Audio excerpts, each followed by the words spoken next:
I've been riding motorcycles off and on since the age of 12. I had my first street accident on a motorcycle, in fact, before I ever even drove one, riding on the back of my brother's Honda when a car ran a stop sign and pulled in front of us. We totaled the bike but escaped serious injury. The first lesson I learned on a motorcycle riding: wear a helmet. I later rode a bike in high school days until my girlfriend broke up with me. I got all weepy and depressed one night, and I totaled the bike in a ditch along with myself. That one I didn't escape so easily. Lesson number 2, don't drive under stress.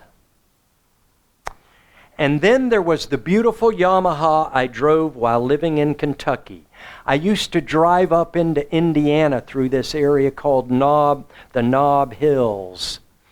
And I rode it once from Louisville to Jacksonville by way of the Blue Ridge Mountains, never touching the interstate. Took me 3 days. Other bikes fit into my life at various places. Dirt bikes in South Carolina, mini bikes in the front yard with my crazy brothers. After a long hiatus, I purchased this large cruising bike and have been learning to ride all over again. This is me on a trip out west when I went 5,000 miles in 2 weeks. Why do bikers ride? I read once that only a biker understands why a dog sticks her head out of the car window. In her novel, Highway Don't Care, Lonnie Vale wrote, 4 wheels move the body, but 2 wheels move the soul. There's a Honda motorcycle ad that used to say, it's a world with 20,000 TV channels. Get as far away from it as you can. Another person wrote, I'd rather be riding a motorcycle thinking about God than sitting in church thinking about my motorcycle. Oops. Now, everyone in here knows at least one thing about riding a bike. Motorcycles are dangerous. According to the U.S. Department of Transportation, National Highway Traffic Safety Administration, motorcyclists are 29 times more likely to experience a deadly accident than those in passenger cars. The reason is painfully simple and obvious. A rider is fully exposed to the elemental forces all around. No cage, no seatbelt, no airbags, no protection. And the greatest threat to riding a bike is what? Other drivers. Although I did read a very simple explanation that most motorcycle problems are caused by the nut that connects the handlebars to the saddle. The driver. More than half of motorcycle deaths involve at least one other vehicle. And even the largest cruising bike weighs only about 1/4 as much as an automobile. Please, please, please watch out for cyclists. Even the crazy ones, or especially the crazy ones, who haven't seemed to grasp that nearly 45% of victims fatally injured in a motorcycle accident were not wearing helmets. I heard that the only people who wear helmets are pansies, nerds, and riders who want to live when the driver next to them doesn't check his blind spot. The Governor's Highway Safety Administration has pointed out that wearing helmets is the single best way to prevent fatalities. In spite of this, only 19 states mandate the use of them for all riders. 7 others, including Florida, had laws and then later repealed them. Fatalities increased in every one of those states, some by as much as 100%. Louisiana led the way with a 108% increase. But we give the riders the right to choose. Since the repeal of the Florida law in 2000, the number of deaths here have increased by 21%. Oh, but helmets are expensive. I saw one the other day with a price tag of $1,200. Honest. In fact, everything about bikes is costly. A metal backing plate fell off the bottom of my foot pedal. $55 for a metal backing plate. A good safe helmet can be bought for around $120 to $150. Although I did hear someone suggest if you have a $20 head, buy a $20 helmet. So all this being said about the danger of riding, what is the solution? More safety laws? Dedicated lanes? Banning bikes? These seem to be the answers offered up for all of our problems in society these days. More intervention, more regulation. I say the solution is more bikes. Think about it. More motorcycles on the road means less big automobiles. The same solution works for bicycles, pedestrians, little smart cars, and electric autos. Small is beautiful. But I didn't really come today to talk about the dangers and the downers in riding a bike. Instead, I want to talk about the lessons I learned from my motorcycle. I think riding a bike is like being Unitarian Universalist. They're both tiny, exclusive clubs. Bikers make up only 3% of motor vehicle traffic.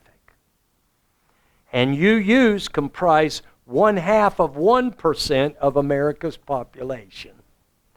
The UUA reported 187,689 members in 2020 in total. There's some Baptist churches that have more members than that. Spread out through 1,027 congregations as of 2020. And really, both groups want the same thing. We want to get along with others and be safe and included. We want that for everyone. But being Unitarian Universalist participants exposes us also. And like a motorcycle rider, we don't have a dogma framework around us to protect us. We don't have the security of eternal truth. If we're not careful, someone might run over us heathens. We stand out like a monument to atheism on the Bradford County Courthouse Square in Stark. Of all places, yes, Stark. You go, Stark. The first atheist monument on public property in U.S. history. Stark, Florida. They've gone stark raving mad over there. The courtyard there has been designated a free speech forum by the county. What happened is basically they put the 10 Commandments on the county court lawn. And the atheist group in America protested it and took them to court. And they said, how about this? How about we put up one for you too? They said, yeah. So that's how it happened. When I purchased my bike from my older brother John, he handed me a stack of motorcycle magazines. One of the magazines he gave me has a feature in it called Mental Motorcycling. Dr. Mark Barnes, a clinical psychologist, wrote an article titled Targets. He opens the article with this statement in quotations, very first thing. You go where you look. You go where you look. Until I completed the rider training program that is mandated by the state of Florida for all motorcyclists, I really had no idea what he meant. But now I know. Say you're driving down the road, and up ahead you see a piece of 2x4, or a pothole, or a tire tread from a tractor trailer lying in the path. Avoidance is your primary concern.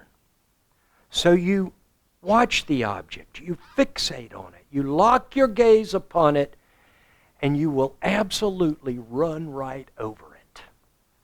I know this to be true because I've proven it existentially. The author explained it this way. We are all hardwired to do exactly the wrong thing, even when we know better.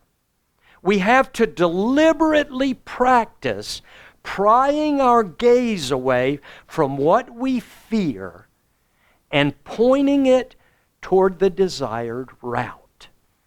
And if we fail to change this reflexive habit, we'll almost certainly be unable to do the right thing in the heat of the moment when it's most important. Let me offer a simple example. Have you ever been riding in the car with someone, maybe yourself, and a kamikaze squirrel darts out in front of you suddenly? What do? Slam on the brakes, instinctively swerve to miss the critter. But if there is just one car in your blind spot, one tire off the soft shoulder, one slick, rainy road, you become a statistic. Never be ashamed to unlearn an old habit. Dr. Barnes said, fear of death and injury concentrates our attention for the purpose of self-preservation.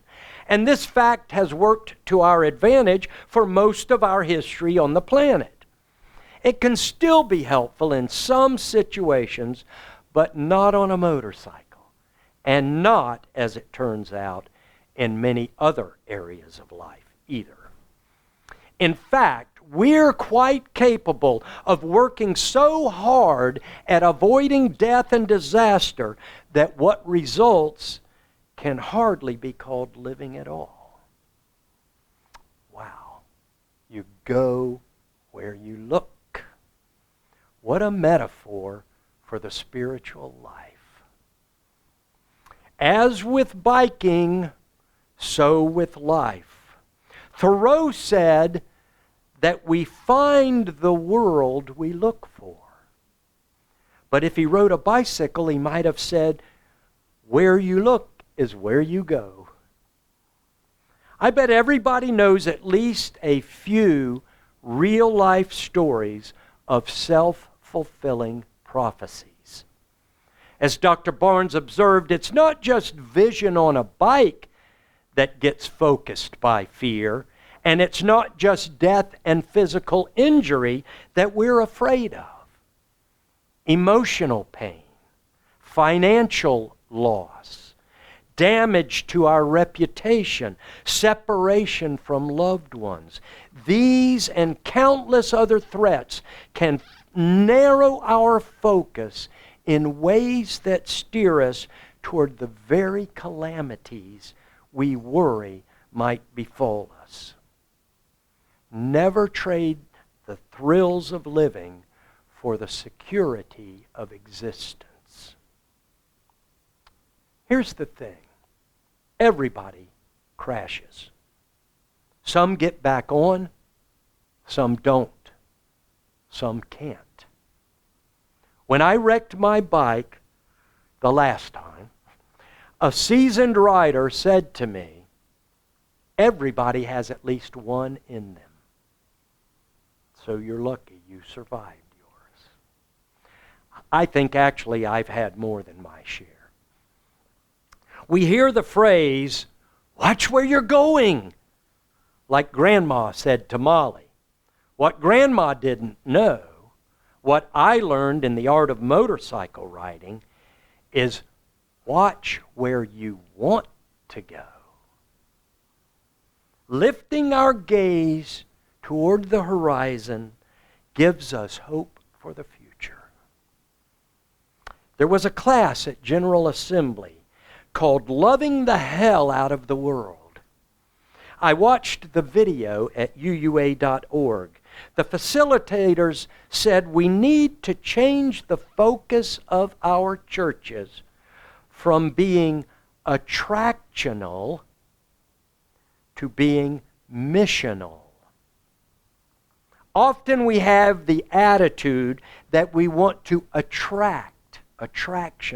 We want to attract people into the church rather than serve our values to those who need them. Being attractional is watching where you're going. Being missional is watching where you want to go.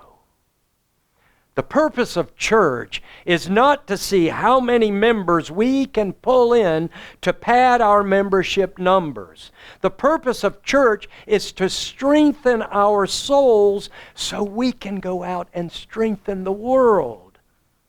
The church is not a destination, it's a launching pad.